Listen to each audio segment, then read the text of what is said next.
Once upon a time, deep in the forest, there lived a sweet girl named Little Red Riding Hood who lived with her mother. They gave her this name because of the bright red cloak she always wore. One day her mother said, "Little Red Riding Hood, your grandmother is ill. Would you take this basket full of food to her? But don't stray from the path in the forest and don't talk to anyone." Little Red Riding Hood said, "Don't worry, Mummy," and took the basket and set off.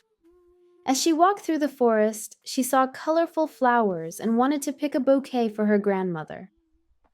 Just then, she encountered a cunning wolf emerging from behind the bushes.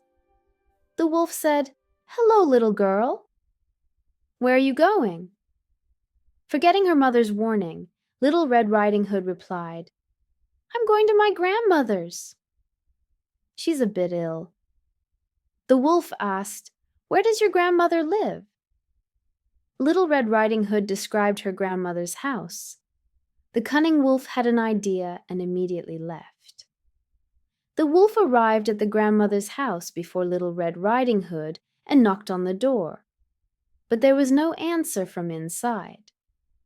Looking through the window, he saw that the house was empty. "Great," he thought. "Grandmother isn't home. Now I can go inside and wait for the little girl." The wolf pushed the door gently and saw that it was open. He slipped in quietly and went straight to the bedroom. He put on the grandmother's nightgown and cap, lay down on the bed, and pulled the quilt up to his chin. Before long, Little Red Riding Hood arrived at her grandmother's house. When she knocked on the door, a muffled voice from inside said, "Come in." When she entered, she noticed how different her grandmother looked lying in bed. "Grandmother, what big ears you have," she said. "So I can hear you better," growled the wolf. "Grandmother, what big eyes you have." "So I can see you better." "But grandmother, what big teeth you have." "So I can eat you better," roared the wolf, sitting up in bed. But Little Red Riding Hood was quicker than him.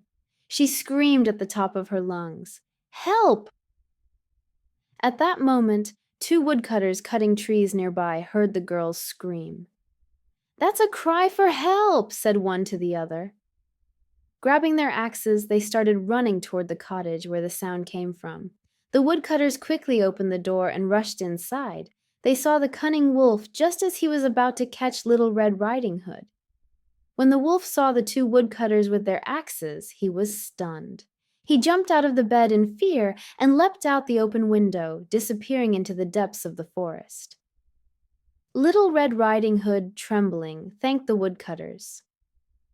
Just then, her grandmother, returning from her neighbor's house, arrived home. Seeing what had happened, she was very surprised. "Thank goodness I wasn't at home," she said. Little Red Riding Hood ran and hugged her grandmother tightly. The brave woodcutters returned to their work after making sure Little Red Riding Hood and her grandmother were safe. From that day on, Little Red Riding Hood never disobeyed her mother again, and never strayed from the path or spoke to a stranger.